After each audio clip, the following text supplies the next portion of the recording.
नमस्कार दोस्तों, मैं हूं रोमा और आप देख रहे हैं न्यूज़ नशा। दोस्तों, आज हम उत्तर प्रदेश की सियासत में उठते नए समीकरणों और हरियाणा की राजनीतिक धारा पर बात करेंगे। हाल ही में समाजवादी पार्टी ने अपने प्रत्याशियों की घोषणा कर दी है, जबकि कांग्रेस के साथ गठबंधन की संभावनाएं भी सामने आ रही है। साथ ही हम देखेंगे कि कैसे हरियाणा में अहीर समाज ने भाजपा को समर्थन दिया, जबकि यूपी में स्थिति बिल्कुल अलग है। इन्हीं मुद्दों पर आज हम बात करेंगे और आज हमारे साथ इन सभी मुद्दों पर बात करने के लिए यूपी से हमारे साथ जुड़ चुके हैं नूतन ठाकुर जी। नूतन जी, नमस्कार, स्वागत है आपका। जो अखिलेश यादव ने 6 सीटों की जो घोषणा की है, इस पर क्या कहेंगे आप? किस नजरिए से देखते हैं आप इस कैंडिडेट्स को? कोई भी पॉलिटिकल पार्टी को चूंकि पहले कैंडिडेट घोषित कर देता रहता है, तो कैंडिडेट को भी अपना वर्क का मौका मिलता है, क्षेत्र में जाने का मौका मिलता है, तो एक चुनाव की तैयारी का समय मिल जाता है। तो इस लिहाज से ये अच्छा कदम है कि पहले कैंडिडेट को घोषित कर देना कि किस जगह से कौन प्रत्याशी होंगे। लेकिन कई बार ये देखने को आता है कि फिर चुनाव के दौरान टिकट चेंज किए जाते हैं, उसके खामियाजा पॉलिटिकल पार्टी को भुगतना पड़ता है।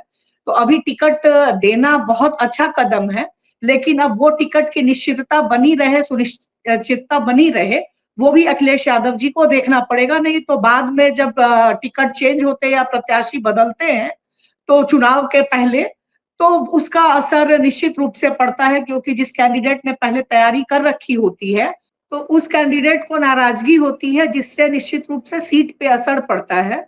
तो मुझे लगता है कि दो चीज अभी टिकट के दौरान ज्यादा देखे जाने की जरूरत है कि एक तो जिनको भी टिकट दे तो वो फाइनल टिकट दे कि बाद में चेंज ना हो, और दूसरा कई बार जैसे इधर ये ट्रेंड भी दिखने को आता है कि चुनाव जीत तो जाते हैं कैंडिडेट, उसके बाद पलट जाते हैं।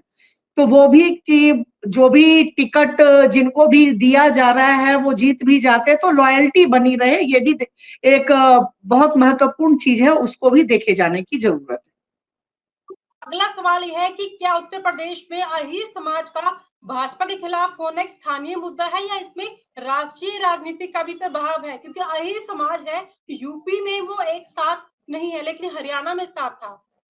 इस पर गौर फरमाएं आप।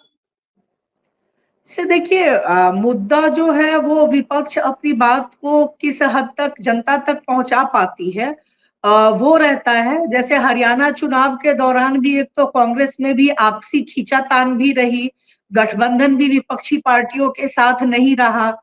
आपने अकेले दम पे चुनाव लड़ा, जिसमें वोट प्रतिशत अगर वो मिल के लड़े होते चुनाव, तो जो आपको जो वोट गया, संभव है वो कांग्रेस अगर गठबंधन के साथ चुनाव होता तो कांग्रेस के कुछ प्रत्याशी जीत सकते थे। समाजवादी पार्टी के साथ भी अगर गठबंधन होता तो भी कुछ, चूंकि होता है जब चुनाव के दौरान चेहरे भी एक महत्व रखते हैं और प्रचार करने जाते हैं, तो निश्चित रूप से उसका असर पड़ता है। तो और अगर भाजपा को हराना है तो विपक्षी पार्टियों को साथ एकजुट होके जब तक नहीं आएंगे, तब तक पूरा बहुमत लाना मुश्किल दिखता है। क्या लगता है कि यादव बेल्ट का जो वोट बटोरने के लिए अखिलेश यादव को साथ लेकर चलना चाहिए था कांग्रेस पार्टी को? कहीं यहाँ ये भी एक वजह रही होगी उनकी हार की हरियाणा में, क्योंकि अखिलेश जैसे यादव को देखिए, उन्होंने अपनी थी। जी बिल्कुल, क्योंकि अखिलेश यादव जी की जो पार्टी है वो दो समुदायों को रिप्रेजेंट करती, ज्यादा उनके वोटर यादव और मुस्लिम कम्युनिटी से ज्यादा है। लेकिन इसका ये मतलब नहीं है कि समाजवादी पार्टी को केवल वही वोट देते हैं।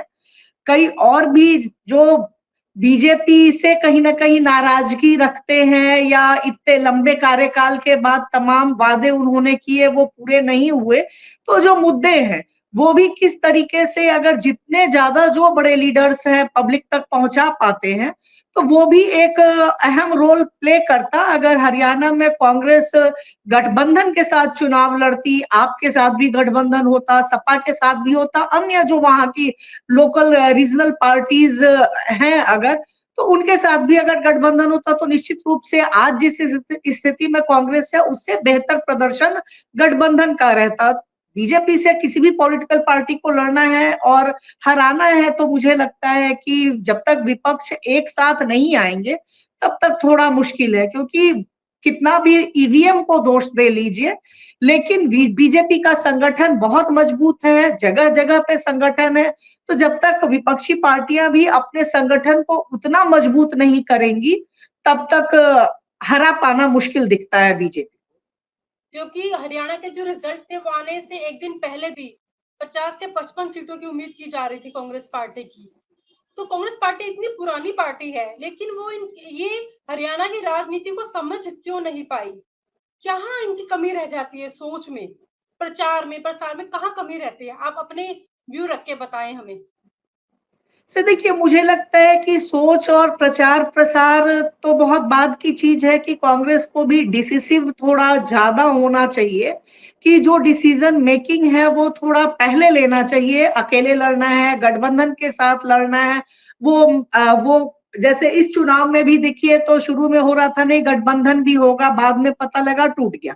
बीजेपी की एक खासियत जो मैं मानती हूँ, कि जैसे आप देखिए, जब पहली बार बीजेपी केंद्रीय सत्ता में भी आई, गठबंधन के साथ आई, और उनके पास इतने सीट्स थे कि अगर वो गठबंधन को नहीं भी तवज्जो देते, तब भी सरकार बड़ी आसानी से चला पाते। उसके बाद भी उन्होंने जो गठबंधन में जो पार्टियां शामिल हुई उनको मंत्री पद दिया, सीट्स दी, और साथ यथासंभव साथ लेके चले।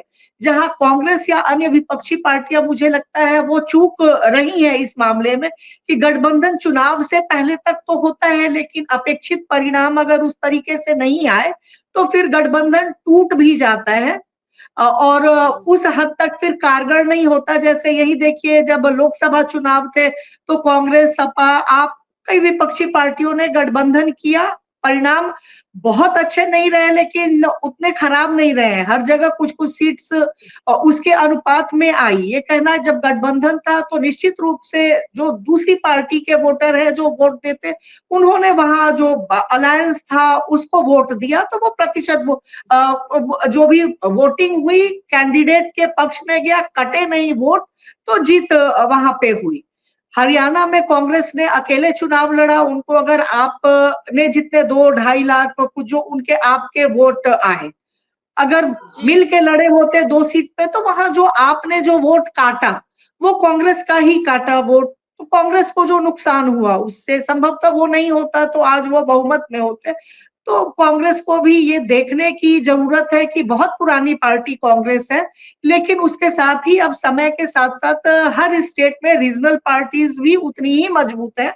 जैसे अगर उत्तर प्रदेश की ही बात करिए, अब उत्तर प्रदेश में भी चुनाव होंगे विधानसभा के, तो यहाँ पे कांग्रेस कुछ ही जगह होगा जहां कांग्रेस के अपने सीट है, या उस हद तक अब जैसे पहले कभी रहा था कांग्रेस में वो मजबूती नहीं है। तो एक तो है, अगर उत्तर प्रदेश को भी, चूंकि एक बड़ा एरिया है और फ्यूचर में भी कांग्रेस को लोकसभा देखना है, तो जो गठबंधन अगर मजबूती के साथ वो करेगी, समय से पहले ही चीजें तय हो जाएंगी।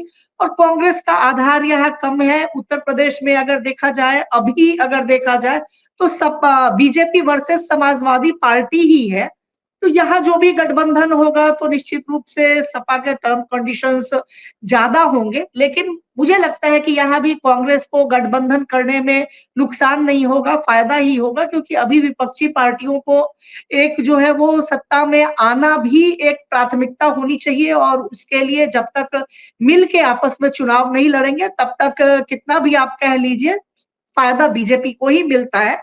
क्योंकि विपक्ष के साथ दो सबसे बड़ी मुश्किल दिखती है, एक और कांग्रेस के साथ खास करके, कि उनके जो अंदरूनी पॉलिटिक्स कह लीजिए, वो भी कहीं ना कहीं कांग्रेस को नुकसान पहुंचाती है। बड़ी लीडरशिप, अगर आप चाहते कि कार्यकर्ता विरोध करे, जगह पे जाएं, मौके पे जाएं, तो वहां कार्यकर्ताओं को भी आपको सपोर्ट करना पड़ेगा। बड़ी लीडरशिप अपना फायदा देख के चुप्पी साध लेती है, या कई बार नहीं जाती है। अगर मौके पे भी देखिए, यूपी में भी कांग्रेस के कोई बड़े लीडर संघर्ष करते जगह पे नहीं दिखते हैं। अभी कांग्रेस प्रदेश अध्यक्ष हैं अजय सिंह जी, वो थोड़ा बहुत दिखते हैं, अजय राय जी, लेकिन बाकी उस हद तक नहीं दिख पाता है। तो जब तक बड़े लीडर्स भी सामने नहीं आएंगे, क्लैरिटी नहीं रहेगी, तब तक तो मुझे लगता है कि ऐसी ही स्थिति देखने को मिलेगी। ये आपने कांग्रेस की स्थिति बताई जो यूपी में है। तो अगर कांग्रेस पार्टी और सपा गठबंधन करती है तो कहीं ना कहीं क्या वो बीजेपी को चुनौती दे सकती है, पछाड़ सकती है बीजेपी सरकार को? से निश्चित रूप से, क्योंकि जो चेहरे होते हैं, अगर दो बड़े लीडर पब्लिक के बीच में जा रहे हैं, अपनी बात बोल रहे हैं, तो हो सकता है कई बार किसी एक की बात पब्लिक को ज्यादा अपील करती, उनके थॉट्स वोट में कन्वर्ट हो सकते हैं।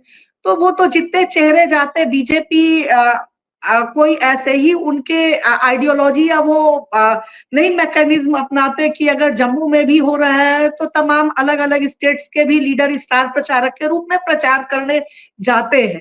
आज अगर देखिए तो चेहरे के नाम पे विपक्षी पार्टियां हैं, चाहे कांग्रेस ले लीजिए तो समाजवादी पार्टी में भी कुछ ही चेहरे हैं। अखिलेश जी हैं, डिंपल जी हैं, कांग्रेस में राहुल जी हैं, प्रियंका जी हैं, कुछ नेता हैं और जो बादल। अपने रीजनल बेसिस पे जाते हैं, लेकिन कोई और बहुत बड़ा चेहरा जो पब्लिक को अपील कर पाए और वोट में कन्वर्ट कर पाए, वो कम है। तो जब तक ऐसे चेहरों को भी सामने, नए चेहरों को भी तलाशने की जरूरत है। मुझे लगता है कि एक फ्रेशनेस होनी चाहिए और खास करके कांग्रेस की अगर बात करिए तो समाजवादी पार्टी निश्चित रूप से उत्तर प्रदेश में मजबूत स्थिति में है। वो अब खुल के आ भी रहे हैं, पब्लिक इश्यूज को भी रेज कर रहे हैं, तो इसका फायदा मिलेगा चुनाव में। लेकिन ये है कि ये जब कंटिन्यूटी इलेक्शन तक बनी रहेगी, दिखेंगे संघर्ष करते हुए, तभी पब्लिक को भी लगता है कि हमको वोट देना चाहिए। क्योंकि तमाम पब्लिक में असंतुष्टि भी है, नाराजगी भी है, लेकिन वो असंतुष्टि और नाराजगी वोट के रूप में कैसे कन्वर्ट हो, उसके लिए स्ट्रेटेजी तय करना मुझे लगता है बहुत महत्वपूर्ण है। क्योंकि पिछली बार भी विधानसभा चुनाव हुए थे तो बीजेपी के प्रति कोरोना के दौरान जो चीजें हुई और उन चीजों को लेके तमाम नाराजगी थी, लेकिन उसके बाद भी एक लग रहा था कि हो सकता है समाजवादी पार्टी सत्ता में आएगी, लेकिन वो सिचुएशन नहीं बन पाई। तो मुझे ऐसा मेरा मानना है कि थोड़े स्ट्रैटेजी में बदलाव की और अगर गठबंधन के साथ चुनाव लड़ते तो निश्चित रूप से उसका फायदा मिलेगा। और बीजेपी के साथ अगर फाइट करना है तो एक तो जिस लेवल तक उनका संगठन मजबूत है, उत्तर प्रदेश में समाजवादी पार्टी का तो संगठन मजबूत है, लेकिन अन्य पार्टियों के उस हद तक उतने मजबूत संगठन नहीं है। तो इनके वोट बैंक कैसे सुरक्षित रहे और अन्य कैसे आ पाए और लोग, तो उस दिशा में भी काम करने की जरूरत दिखती है। हरियाणा में जो बीजेपी की जीत हुई है, इसका जो असर है महाराष्ट्र के चुनाव और या फिर यूपी के चुनाव में क्या देखने को मिलेगा? कुछ फेरबदल होगा राजनीति में से यूपी के देखिए, बाद? निश्चित रूप से पॉलिटिक्स में परसेप्शन भी एक इम्पोर्टेंट चीज होती है और जो एक परसेप्शन बिल्डअप हो रहा था कि नहीं बीजेपी से काफी नाराजगी है और हरियाणा में तो बिल्कुल ही जितने सीट कांग्रेस ले आ रही है और वो नहीं दिखा, तो बिल्कुल। उसका असर कहीं ना कहीं तो महाराष्ट्र चुनाव में भी पड़ेगा। वहां कांग्रेस को और संभलने की जरूरत है, सिवाय अगर आप केवल कहिए कि वोट ईवीएम को दोष दे दीजिए। तो अगर केवल ईवीएम को दोष देने की पॉलिसी रहेगी तो निश्चित रूप से उसका खामियाजा भी महाराष्ट्र में दिखने को मिलेगा। अपने संगठन की कमजोरी क्या है, कहाँ क्या गड़बड़ी रह गई, चूक रह गई, किन लोगों ने अंदरूनी डिच दे दिया, इन चीजों को भी जब तक नहीं देखेंगे और नहीं संभालेंगे तब तक ईवीएम के नाम पे बहुत लंबा नहीं चल पाएगा। क्योंकि अगर वो होता तो हर जगह ही फिर बीजेपी ही होती। थोड़ी बहुत गड़बड़ी तो हमेशा से चुनाव में होते रही है, लेकिन अगर संगठन मजबूत होगा, एक जो है वोटर लिस्ट चुनाव से पहले उसको भी देखने की जरूरत है। क्योंकि कई बार जो वोटर लिस्ट बनती है तो अगर उनके कार्यकर्ता जागरूक नहीं है विपक्षी पार्टियों के, तो उनके जो उनके वोट बैंक हैं, पता लगे कि जब वोट देने गए तो उनके नाम ही नहीं है वोटर लिस्ट में, क्योंकि तमाम लोग, कई लोग वोटर तो हैं बाहर रहते हैं। तो ऐसे लोगों को तलाशना, संपर्क करना, तो ये सारी चीजों पे जब तक मेहनत नहीं करेंगे तब तक तो बहुत ज्यादा स्थिति में बदलाव दिखने को नहीं मिलेगा। कुल मिलाकर महाराष्ट्र की बात करें, यूपी की बात करें, कांग्रेस पार्टी को बहुत मेहनत करने की जरूरत है, क्योंकि ये आपसे रंजिश में लगे रहते हैं और इसका फायदा बीजेपी उठा ले जाती है। जी बिल्कुल। खैर, तमाम जी बिल्कुल, तमाम जानकारी के लिए आपका बहुत बहुत शुक्रिया। नमस्कार। और आप हमसे जुड़े रहने के लिए सब्सक्राइब करें YouTube पर, फॉलो करें ट्विटर पर और लाइक करें Facebook पर। और ज्यादा जानकारी के लिए आपको टाइप करना होगा सिर्फ न्यूज नशा।